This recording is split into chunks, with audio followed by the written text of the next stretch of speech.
Mary had a little man. The fault, dear Brutus. Liftoff. The clock has started. We believe that all men are created equal. To the magnificent mosaic that is America. From radio beacon to radio beacon. I have a dream today. Change has come to America. Knock, knock. Who's there? It's a figment of your imagination. Randi Rhodes Show. Turn up your mind. So the law isn't on Bundy's side, the court isn't on Bundy's side, even the Nevada State Constitution, which Bundy claims to abide, isn't on Bundy's side. Who the hell is on this guy's side? Have you thought about why you think your case has resonated so much with the American people? Hannity. I still don't get it. It's not like they want to build a school, a road, or a hospital. That land's going to stay vacant whether or not your cattle are on it or not, right? And by the way, when your cattle graze there, that keeps the price of meat down for every American consumer. Yeah, most goods are cheaper when you steal the raw materials necessary to make them. In fact, have you seen the prices at Fell Off a Truck Mart? So apparently Sean Hannity thinks laws are served buffet style, and that you can pick and choose the ones that you like best. The ones that you don't like, you don't have to abide. Well, that's not going to sit well with Fox's immigration/healthcare law expert pundit, a Mr. Sean Hannity.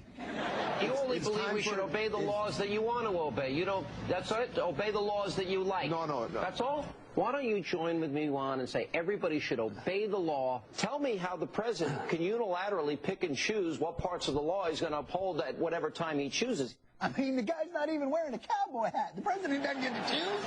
He's a jackass. This story won't go away. Will it go away before the show goes away? Will they find the plane before May 16th? At least I can take solace in this. Racism ended before the Randi Rhodes Show did. Racism is over. It's over. I just made it under the wire. Well, I've been working my whole life to try and, mend this country, and bring it together and, help everybody, understand how we got here and how we get out of here and, to orient people to the facts of life and, get them to navigate their own way after that. It's pretty much what the deal was here. And now I can leave. I can go because racism is over. It's done. Did you know that? I know this because the Supreme Court told me so. I know this because the Supreme Court said we don't need the Voting Rights Act anymore because there was no more racism. And I know this because today the Supreme Court upheld Michigan's affirmative action ban. Now, the law is always double negative, so it's a little hard. You got to, wade through it. But what the Supreme Court did today was they didn't debate the difficult subject of racial preferences and how those should be resolved. They didn't deal with white supremacy making a comeback in America. They certainly didn't deal with the fact that when they gutted the Voting Rights Act of 1965, that states were leaving skid marks. You need Duluth underwears is what you need, states. They were leaving skid marks. I mean, they were moving so fast toward, repealing these voting rights that people had died and been lynched and had marched and had been beaten and had dogs sicked on them to get. They just said simply we don't need them anymore, and the states made a beeline for their legislatures to undo those protections so that African Americans would have access to the polls the same way that other Americans do. It was like egg timer, schmeg timer. It was so unbelievable. It was so fast that, like I said, they just they left skid marks. It was like posse traction. It was amazing. But the Supreme Court today upheld a voter initiative that banned racial preferences in admissions to public universities in that state. They said it's not about whether or not we need these laws, and it's not about whether or not we choose to acknowledge that there's racism in admissions or that there will be if we, It's about who gets to decide, and they decided that the majority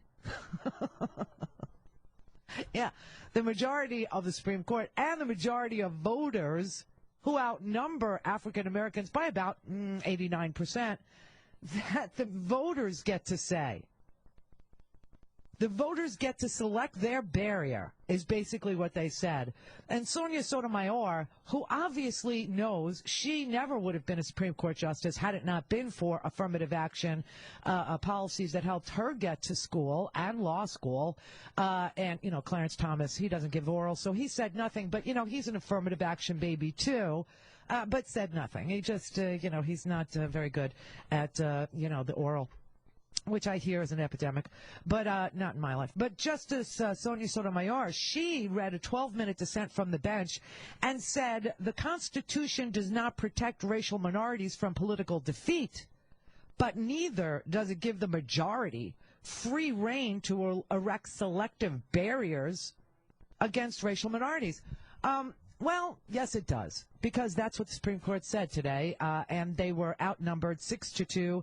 Yes, that doesn't equal 9 for those of you who still can add, but that's because Elena Kagan had to, you know, opt out. Apparently, she had worked on this issue at the Justice Department and felt she needed to recuse. So there you have it. Racism is over in America, according to the Supreme Court. We don't need voter protections, and we don't need admission policies that, you know, would help, you know, break down the barriers for people who, you know, perhaps suffered through institutional racism or a tax code that didn't fund their schools properly, or, you know, any of the other, you know, crime in their neighborhoods, or, you know, just any of the numerous obstacles that are put in the way of poorer people, you know, people who don't have the same advantages as, you know, let's say legacy admissions, which is really fascinating because they didn't say that affirmative action should end for legacy admissions. What's a legacy?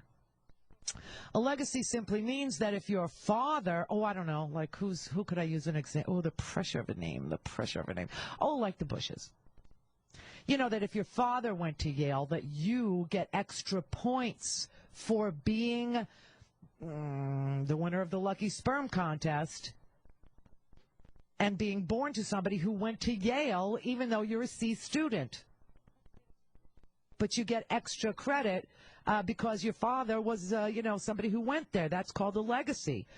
So, you know, 1969, 1982, the Supreme Court has been hacking at this stuff for years, okay? But the court said, for a black student seeking the adoption of a constitutionally permissible race-conscious admissions policy, that student could only do one thing to effect change. She could attempt to amend the Michigan Constitution, a lengthy, expensive, and arduous process. But if you were a legacy,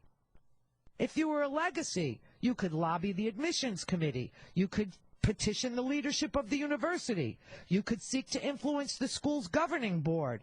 Or, as a measure of last resort, you could initiate a statewide campaign to alter the state's constitution. The same cannot be said for a black student. So I just, you know, I'm just so glad that I've been a broadcaster long enough to see the end of racism, both in voting and in school admissions and in school funding. I'm just, I'm so relieved that that's all over. I just really am. You know, we actually have had affirmative action since pretty much JFK was the first one to ever mention it, but there was no, you know, there was no legislation or, you know, there was nothing. He just said that federally funded projects, and then the quote was, take affirmative action to ensure that hiring and employment practices were free of racial bias. That's Kennedy's, you know, first foray, and that's where we get the term affirmative action, meaning you have to do things in the affirmative to make sure you're not discriminating, to actually overcome your, you know, bias. And then when LBJ went to Howard University, which is a traditionally black college, in 1965, he actually established enforcement guidelines and some documentation procedures for federal contractors so that they had to start keeping track. And then in 1967, we added women. So, you know, women are next. You understand that. this war is not just on, one minority. It's on all minorities. I mean, here we are trying to increase the number of people who have their civil rights, right? And, of course, there's a majority in this country that is, in power. I don't know that it's the majority of Americans, but the majority that holds power in this country, they are working affirmatively to deny equal pay to women. They are working in the affirmative to deny, equal treatment under the law for gays and lesbians in contracting. Obviously, contracting is a big damn deal in this country. And, by that I mean marriage, because that's nothing but a state-issued contract. And you know that because to get divorced, you have to go to the court, right? You can't go to the church. You have to go to the court. Now, some religions require you do both, but most don't. However, we're done with it. We don't need it anymore. Women somehow will figure out how to get the same pay as men. Somehow. One day. It'll dawn on us. It's just our own, lack of fortitude or it's our thoughtlessness or it's our work ethic that just blows. And this is why we don't, we'll figure it out one day. And the same thing can be said. African Americans, you'll figure it out one day. You'll figure out where the institutional racism is, and somehow you'll overcome it without the help of legislation, without the help of institutions, without the help of government. You'll just, throw yourself on the mercy of the corporation or throw yourself on the mercy of the university or throw yourself, and it'll work. It'll just work. And the same for, gays. So here we are trying to extend civil liberties, and the other side of the coin is taking them away. But they're affirmatively taking them away. They're writing it down and voting on it. And the majority decided that the minorities in this country, whether they be Jews, because, we have to be hunted now. Oh, by the way, that mayor in Marionville who loved Glenn Miller, Fraser Glenn Miller, who, he supported him. He thought that everything he said was right about Jewish bankers and Jewish companies and, all that. He just resigned. And, that's important. You know why? He was shamed into resigning. He was shamed. And so I think that's probably going to be the tool in your toolbox. Shame is very powerful, and I believe in it. Shame and banishment. Do you know what I'm saying? It's all we got. It's all we got. Daniel Clevenger, he was the mayor. He resigned. He never apologized for his comments. He never retracted them because I guess if he had to choose, he would rather be a white supremacist than he would be mayor. Because he had a choice. Apparently, being mayor is harder than being a grand dragon, and he's chosen. Because he called that guy that went into the Kansas City old folks home, right, hunting for Jews, he called him an old friend. He said he kind of agreed with him. In what world is kind of agreeing acceptable if you're a white supremacist? I mean, can you be a little bit supremacist? I don't think that. I think they're purists. I just, I think that's the whole underlying theme of being a white supremacist, purist. You know what I mean? But hey, racism is over. It's just, it is. And phew, thank God they did it just under the wire. Just under the wire.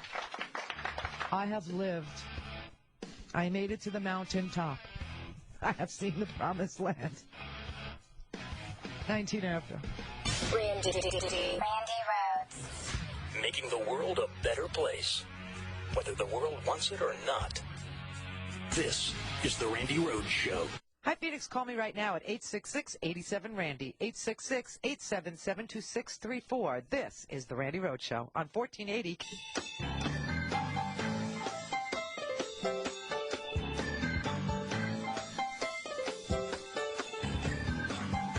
Turn down the noise, turn up your mind with Randi Rhodes on Premier Radio Networks.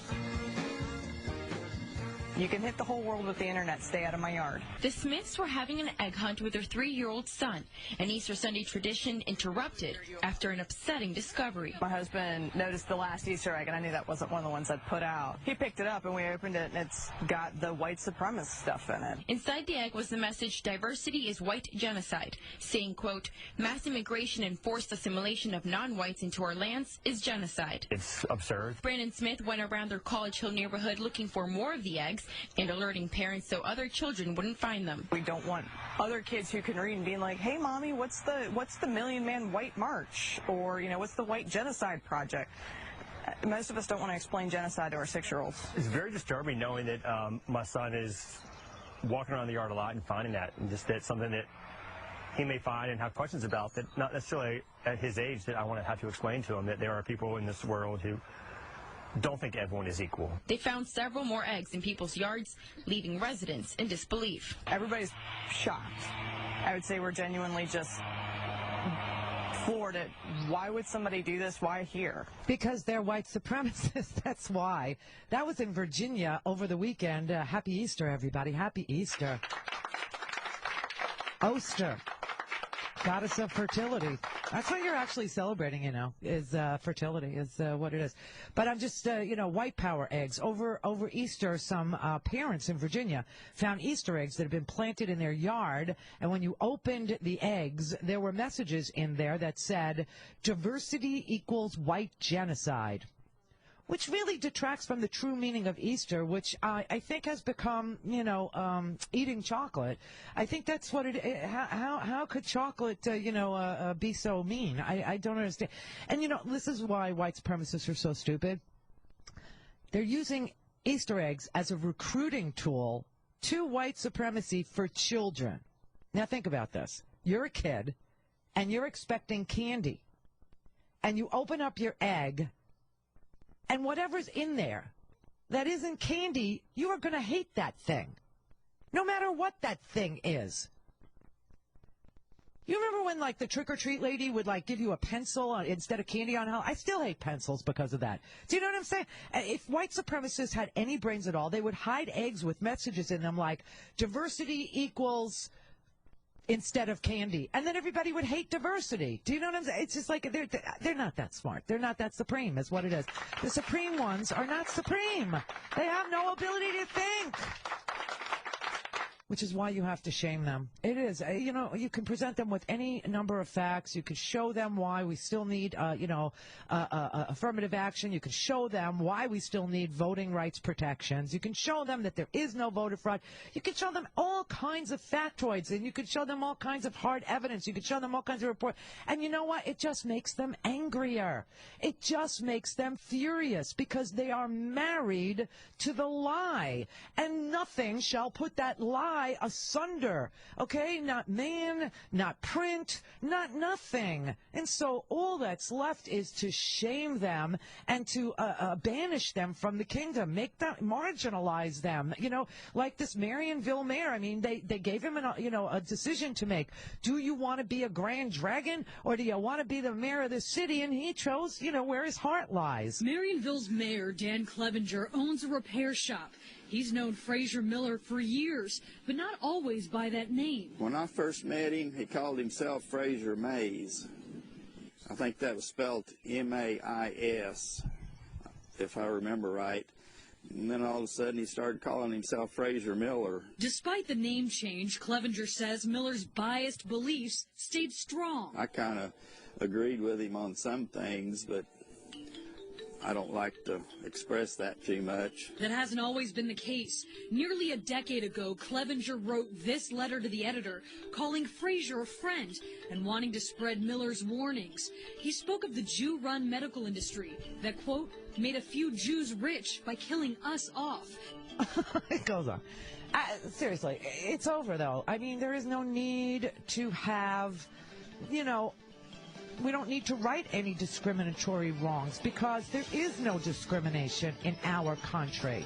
There's only equal opportunity. That's all there is.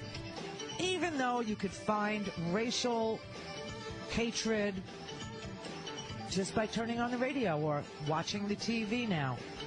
going to a real estate agent or an unemployment office or housing.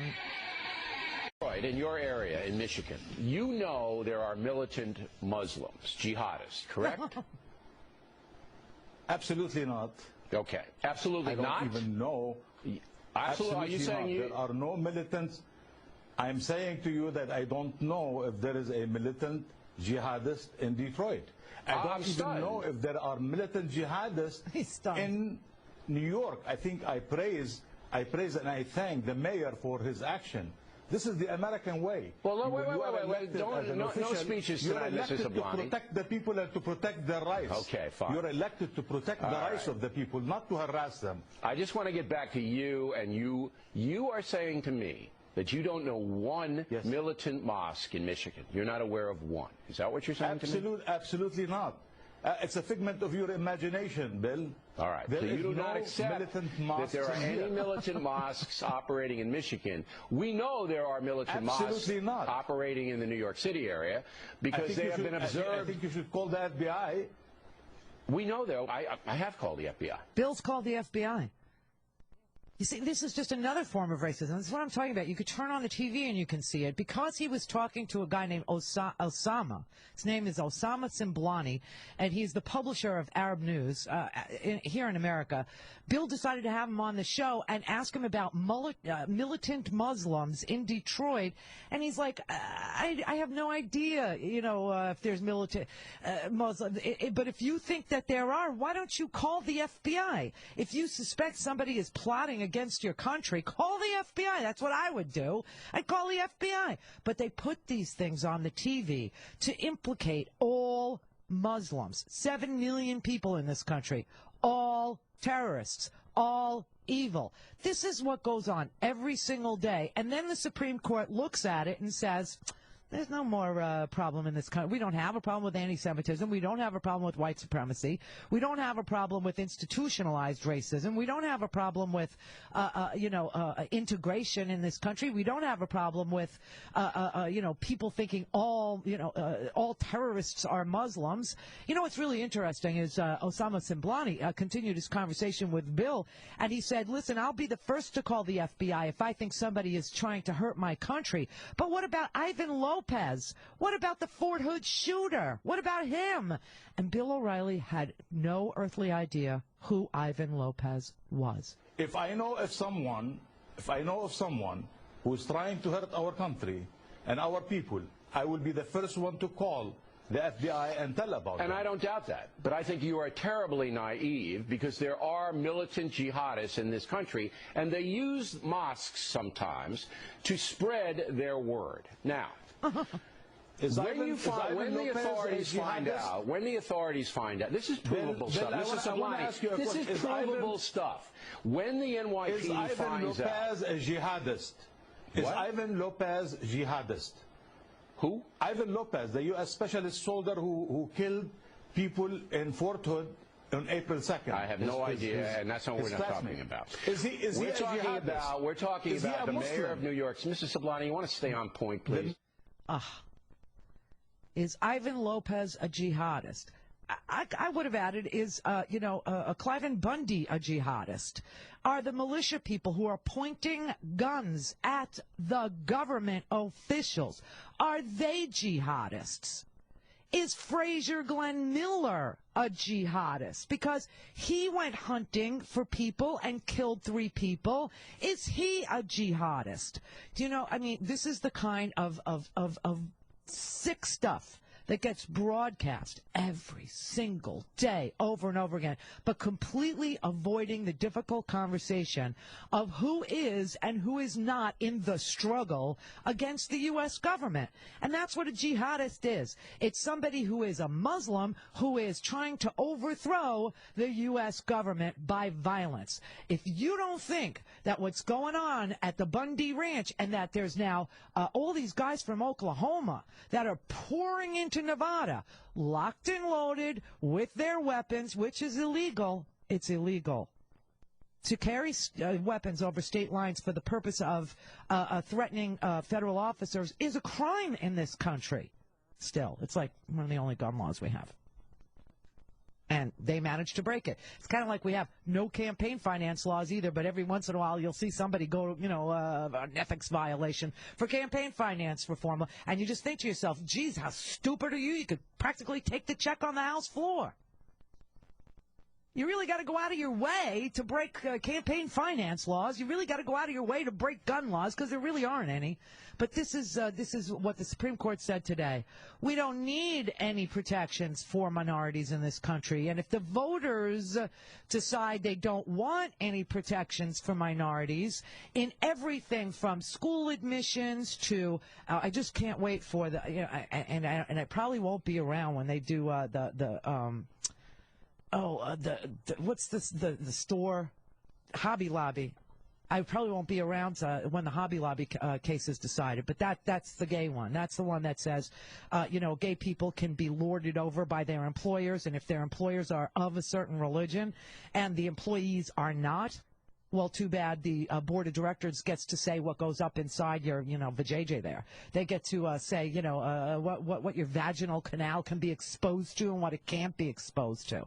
I mean, it's so off the hook. It is so out of control. It is such a mess. And now that you have, the Supreme Court coming down with these decisions, pronouncing racism is over, and we don't need to integrate our schools, and we don't need to, the promise of diversity in higher education means nothing, and that if the voters, white people in this country, 80%, if white people in this country decide that they don't want to, listen to the story of somebody who's not white, but they do want to listen to the story of a legacy whose parents went to that school to give them extra points on their admissions documents, well then, it's up to the voters to decide. It's just amazing. It's such a sick twist that the Supreme Court thinks this is all behind us, really, especially when you consider what's going on, currently. John in Dallas. Hey, Randy. Hey. Hey, I think in terms of that guy who was on, the Muslim guy who was on O'Reilly, and if he's an editor of a Muslim newspaper, yeah. I bet if you asked him, an Arab newspaper. He was an editor of a paper that had a, wasn't that his title? He's the publisher of an Arab newspaper. I bet if you asked the publisher of the Detroit Free Press if there were any white supremacists or white hate groups in the Detroit area or in Michigan or in the country, for that matter, that he's ever heard of, I think if he'd say no, I don't think it would be credible. And I think if he said yes, I don't think that would indict every white man in America like you think that his. No, but that's because somebody would indict. That's because Muslim, that's because separatist movements are trackable. Some of them are. I mean, as far as most of them are. The Michigan militia movement is trackable. The Southern Poverty Law Center, keeps track of these militia groups. I know they do. So it's trackable. But you're asking this guy who's simply, you're asking this guy. If you asked the editor of the publisher of the New York Times, if there were any, whatever group in New York, you think he would know? I'm sure he would. I don't think he would. New York has the fourth largest amount of hate groups in the whole country. It's your state of Florida, Georgia, and then New Jersey. Yeah, because they're trackable. But you can't track. And so why wouldn't he know if they're trackable? Why wouldn't he know about them? I'm saying that there are hate groups in this country that are trackable, and then there are others that aren't. Of course, and some of them are Muslim. And some of them. Where are these Muslim hate groups? I'm sure there are some. I mean, You're sure, but you don't know. You can't tell me where to look to see where they're. But I can track militias. It's almost like you can't talk about them because it's not like I can't talk about them. It's that there's no data. This nut who goes and kills these people a couple of days ago. Everybody screams from the mountaintop he's a white supremacist nut. Because he said he was. I know. And he's still alive and still claims that he is. So that's knowable. Soldiers down at Fort Hood, he shot 13 soldiers yelling Allah Akbar, and they said it was workplace violence. You know, something, this is Allah Akbar is something that somebody who knows they're going to die, who is Muslim, says. Well, why did he attack? But he also was. That is the last word. Those are the, it's just like a Christian, the last words out of their mouth, might, you know, before they die might be Jesus Christ. But here's the difference. The president told There's no difference. Al-Awlaki, who he was talking to regularly on the internet. Who? I mean, Hassan, down at Fort Hood. He was in touch with Al-Awlaki, of course, before we blasted him. And he totally blasted him.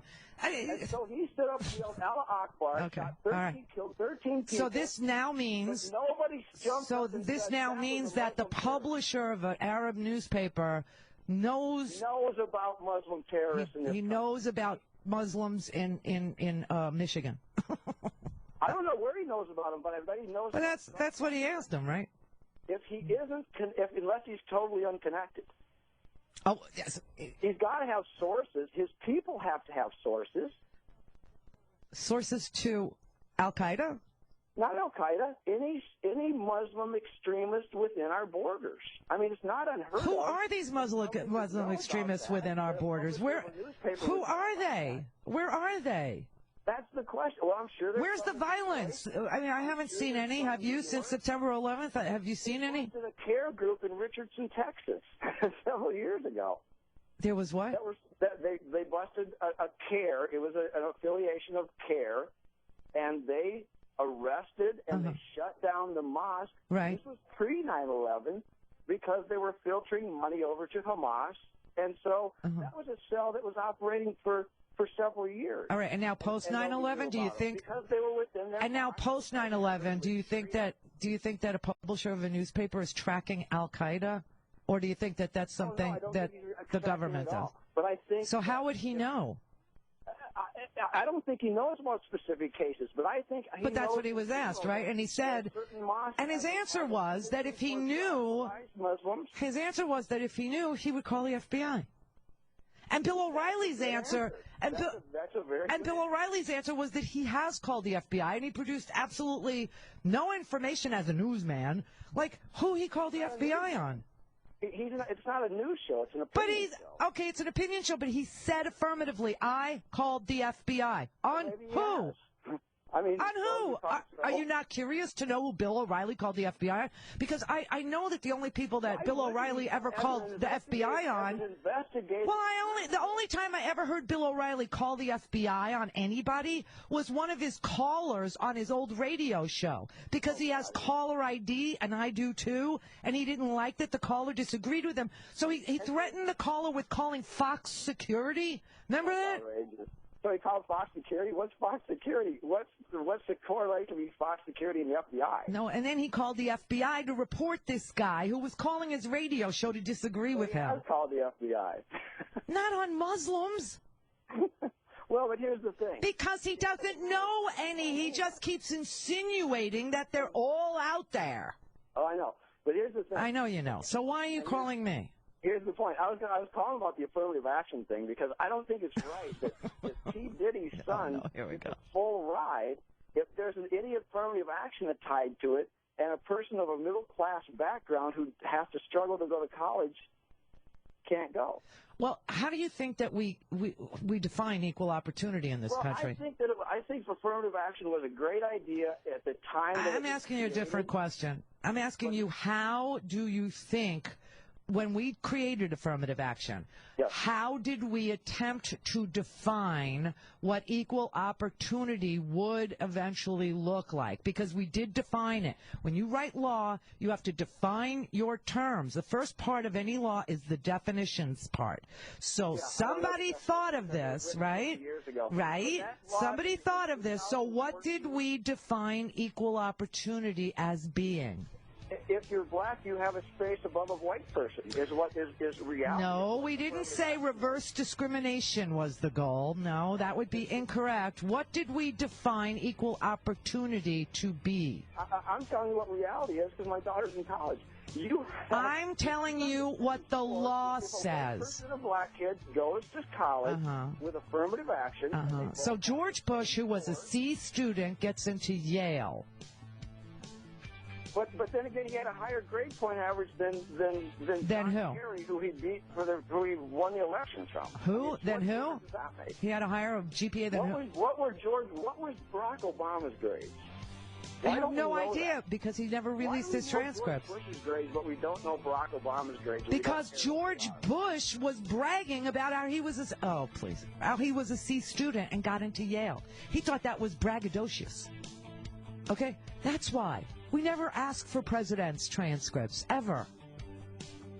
Oh my God, there is a definition of what equal opportunity is in this country, and it's not reverse discrimination. That was not the goal. It is simply proportionate representation based on census data. You understand?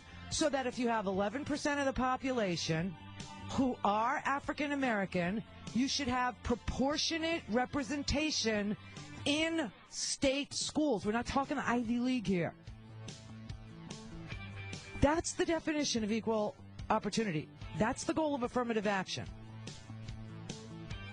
10 till. Randi Rhodes. RandiRhodes.com. Separating man from monkey since 2002. This is the Randy. Join us online at 1480kphx.com. This is Progressive Radio in Phoenix, 1480 KPHX. A celebrity with perfect, smooth, hair-free skin. I always want to know how they do it. So I asked some of my friends, and they gave me an insider secret for getting very smooth skin without any hassle. They use No Pro. Celebrities, models, they have been tossing their razors and expensive salon treatments and switching to No Pro for weeks, not days, weeks of long-lasting results. Literally the best way to remove unwanted hair without any pain, whether it's your legs, arms, bikini line, face, you name it. And guys, it's great for your chest and back, whatever. You will love how easy this is to use, but you'll especially love the professional results that you get all from home. I'm telling you, ditch the razors, ditch the salon treatments, switch to No Pro. You will be absolutely thrilled. No Pro comes with a 100% 60-day money-back guarantee. Plus, when you purchase, No will give you a $50 gift card to a dermatologist-recommended and award-winning skincare line, plus a free travel case. Go to TalkNono.com, get these free gifts. TalkNono.com, TalkNono.com.